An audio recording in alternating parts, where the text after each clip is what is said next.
साथियों, अपने YouTube channel पे आपका हार्दिक स्वागत है। जो शिक्षण विधियों की क्लास अपनी चल रही थी, आज आगमन और निगमन विधि के बारे में समझते हैं। विस्तार रूप से बढ़िया तरीके से समझेंगे। तो आगमन और निगमन विधि। आगमन निगमन विधि।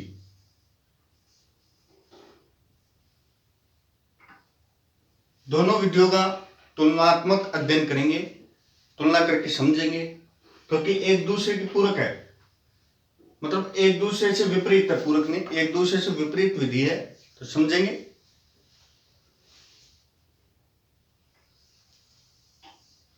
ये इधर हो गई आगमन विधि, आगमन विधि, निगमन विधि, निगमन विधि। ये आगमन विधि, निगमन विधि। तो समझेंगे क्या होता है। पहले शब्द को देखिए, मैं हर बार ऐसे कहता हूं, शब्द को देखिए। तो इसको देखिए, आगमन। अगर आ की आकृति ये होती है, अगर आ को से मिटा दिया जाए तो क्या बचता है? ये बचा उदा, ऊ बचा ऊ से उदाहरण। और गमन फिर बचा ग म न, यानी उदाहरण से गमन, उदाहरण से जाना। कहां पे जाना? नियमों की तरफ जाना। उदाहरण से गमन, नियमों की तरफ। ये देखिए, अब आ को ये दो मिटा देंगे तो फिर ऊ बचता है। ऊ से क्या होता है? उदाहरण। ऊ से लेंगे उदाहरण, उदाहरण, उदाहरण हो गया। उदाहरण से नियमों की तरफ जाना। इस विधि में क्या होता है? उदाहरण से नियम की तरफ जाया जाता है। उदाहरण से नियमों की तरफ जाना, नियमों की तरफ जाना। क्या होता है आगमन विधि में? उदाहरण से नियम की तरफ जाते हैं। अब निगमन विधि को समझते हैं। निगमन विधि को समझते हैं। नि यानी नियम, नियम, नियम, निगमन विधि। नि से क्या हो गया? नियम हो गया। गमन, कहां पे? गमन मतलब जाना। नियमों से कहां पे जाते हैं? नियमों से हम जाते हैं उदाहरणों की तरफ, उदाहरण, उदाहरण की तरफ। निगमन विधि में क्या होता है? नियमों से उदाहरण की तरफ, नियमों से उदाहरण की तरफ, और इसमें उदाहरण से नियमों की तरफ। देखो, शब्दों से अपन को समझ में आ गया है। आका, ये दो मात्रा हटाने से आका ऊ बन गया। ऊ से उदाहरण, गमन यानी जाना। कहां पे? उदाहरण से नियम की तरफ। पहले उदाहरण बताए जाते हैं, फिर नियम। उदाहरण से नियम की तरफ जाता है।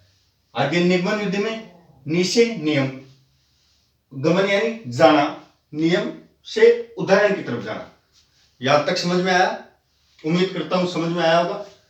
आगे चलते हैं भाई। पहले उदाहरण बताकर, पहले उदाहरण दे दिए जाते हैं, उदाहरण दे दिए जाते हैं। तत्पश्चात उसके बाद में नियमों की तरफ जाया जाता है, नियमों की तरफ जाया जाता है। छात्रों को पहले नियम, पहले उदाहरण, फिर नियम की तरफ जाते हैं। और इसमें क्या होता है? पहले नियम दे दिए जाते हैं, नियम बता दिए जाते हैं, और फिर उदाहरणों की तरफ जाया जाता है, और फिर उदाहरणों की तरफ जाया जाता है, उदाहरणों की तरफ जाया जाता है, जाया जाता है। आगे देखते हैं इस वीडियो में क्या होता है, आगे समझते हैं।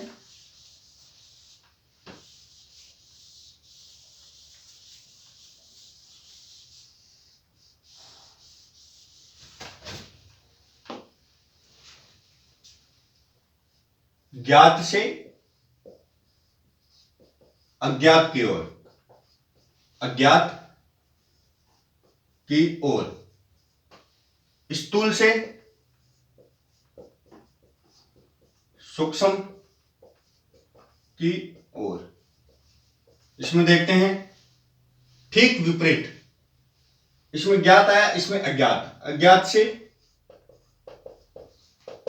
ज्ञात की ओर, और सूक्ष्म से स्थूल, स्थूल की ओर। क्या होता है ये देखते हैं, ज्ञात से अज्ञात की ओर। भाई इस आगमन विधि में ज्ञात से अज्ञात की ओर जाया जाता है। समझाता हूं, जैसे कि विद्यार्थियों को कुछ ज्ञात है, मैं समझाता हूं। उदाहरण देते हैं, मतलब ज्ञात है मतलब कि भाई आपके पिताजी का नाम बताइए, फिर विद्यार्थी पिताजी का नाम बता देता है। आपके मित्रों का नाम बताइए, विद्यार्थी मित्रों का नाम बता देता है। फिर क्या, उन नामों द्वारा जोड़ते हैं कि भाई नाम बता दिया कि भाई इन नामों से ही, इन नामों को क्या कहते हैं, व्यक्ति वस्तु स्थान के नाम को ही संज्ञा कहते हैं। आपने जो नाम बताए उनको संज्ञा कहते हैं। क्या कहते हैं, संज्ञा। तो क्या हुआ, ज्ञात से अज्ञात की ओर गई। कहां से, ज्ञात से अज्ञात की ओर गई। भाई जो पता था उससे जो नहीं पता था उसकी तरफ गए। स्थूल से सूक्ष्म की ओर जाया जाता है, स्थूल से सूक्ष्म की ओर। स्थूल का शाब्दिक अर्थ आपको पता है क्या होता है? स्थूल का शाब्दिक अर्थ होता है, जो होता है घना। घना, घना मतलब बहुत सारा, मतलब जो नॉलेज है विद्यार्थी में, जो नॉलेज है उससे जो नॉलेज नहीं है, सूक्ष्म की ओर, बिल्कुल सूक्ष्म की ओर जाया जाता है। स्थूल से सूक्ष्म की ओर। और इसमें ठीक विपरीत होता है अज्ञात से ज्ञात की ओर। जो निगमन विधि है इसमें क्या होता है, ठीक विपरीत होता है। अज्ञात, जो विद्यार्थी को पता ही नहीं है, मतलब आते ही बता देगा। कौन, अध्यापक आते ही बता देंगे किसी व्यक्ति और वस्तु के स्थान के नाम को संज्ञा कहते हैं। तो ये परिभाषा उनको पता ही नहीं, किसके व्यक्ति वस्तु स्थान के नाम को कौन सी संज्ञा कहते हैं। फिर उनको बाद में उदाहरण देते हैं और फिर समझाते हैं, भाई तुम्हारे माता पिता, तुम्हारे मित्र, उनके सभी नामों को जो है वो संज्ञा कहा जाता है। ऐसे होता है। और फिर ये सूक्ष्म से स्थूल की ओर चलती है। आगे चलते हैं, यहां तक मैं उम्मीद करता हूं आपको समझ में आया होगा। आगे चलते हैं।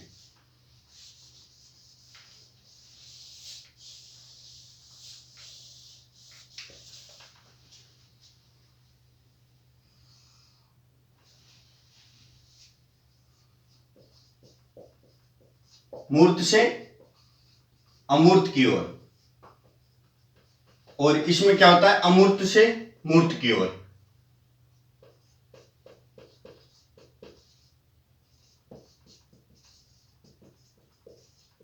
भाई इसमें तो मूर्त से मूर्त की ओर जाया जाता है और इसमें अमूर्त से मूर्त की ओर जाया जाता है। यहां तक समझ में आ गया होगा आपको। आगे चलते हैं आगमन और निगमन विधि में। आगे देखते हैं आगमन विधि और निगमन विधि के कई नाम आते हैं। आगमन विधि के नाम देखते हैं और निगमन विधि। आगमन विधि को प्रयोग विधि भी कहा जाता है। प्रयोग विधि, प्रयोग विधि। आगमन विधि को प्रयोग विधि और सहयोग विधि, सहयोग विधि। कल जब सूत्र विधि में पढ़ा रहा था तब बताया गया था कि निगमन विधि का ये रूप है सूत्र विधि। सूत्र विधि और पाठ्य पुस्तक विधि है जो इसका ही रूप है, पाठ्य पुस्तक विधि। भाई आगमन विधि, प्रयोग विधि, सहयोग विधि आगमन विधि के रूप है और निगमन विधि सूत्र विधि और पाठ्य पुस्तक विधि ये इसके ही रूप है। आगे चलते हैं, आगे चलते हैं आगमन और निगमन विधि में।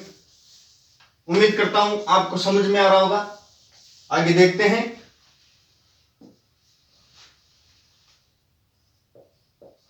खोज एवं सिद्धांत पर आधारित, सिद्धांत पर आधारित। खोज एवं सिद्धांत पर आधारित है और ये रटने पर बल देती है। कहाँ पे? रटने पर। रटने पर बल देती है।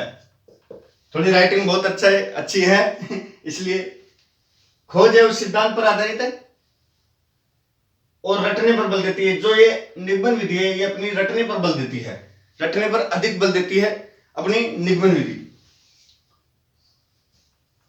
व्याकरण अध्ययन के लिए उपयुक्त विधि है। व्याकरण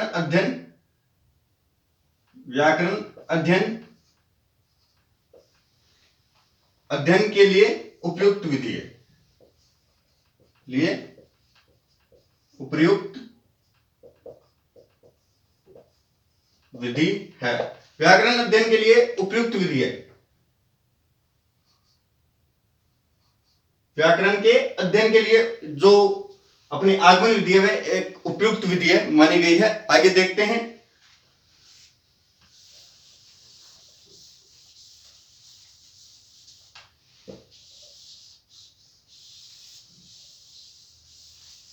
जो निगमन विधि है, निगमन विधि सबसे प्राचीन विधि कहा गया है। इसको प्राचीन विधि भी है ये, क्योंकि सूत्र विधि है। जो प्राचीन विधि है तो सूत्र विधि का ये रूप है, मतलब निगमन विधि का रूप है सूत्र विधि, तो ये प्राचीन विधि है, सबसे प्राचीन विधि भी है। तो ये प्राचीन विधि भी है। अपने आगे चलते हैं।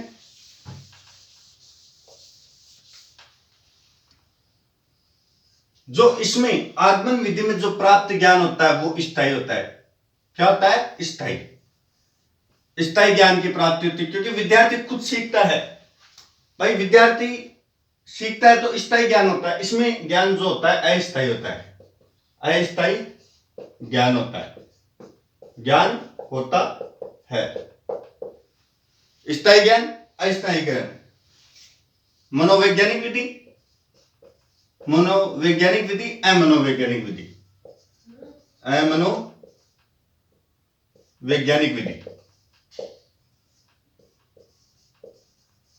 भाई ये मनोवैज्ञानिक विधि है, ये अमनोवैज्ञानिक विधि है। छोटी कक्षाओं के लिए, छोटी कक्षाओं के लिए उपयुक्त विधि, छोटी कक्षाओं के लिए उपयुक्त विधि है। ये बड़ी कक्षाओं के लिए है। जो बड़ी कक्षाओं के लिए उपयुक्त विधि है, ये बड़ी कक्षाओं के लिए उपयुक्त विधि है। भाइयों, आशा और उम्मीद करता हूं कि आगमन और निगमन विधि आपको अच्छी तरीके से समझ में आई होगी। ये थी आगमन और निगमन विधि। अब आगे और भी शिक्षण विधि आती रहेंगी। चैनल को सब्सक्राइब कीजिए, शेयर कीजिए साथियों में। कई विद्यार्थी होते हैं जो कोचिंग नहीं ले सकते, गरीब साथी होते हैं अपने, तो उनको शेयर कीजिए। आगमन और निगमन विधि अपने द्वारा किसी का भला हो तो उसमें अपना क्या नुकसान है भाइयों।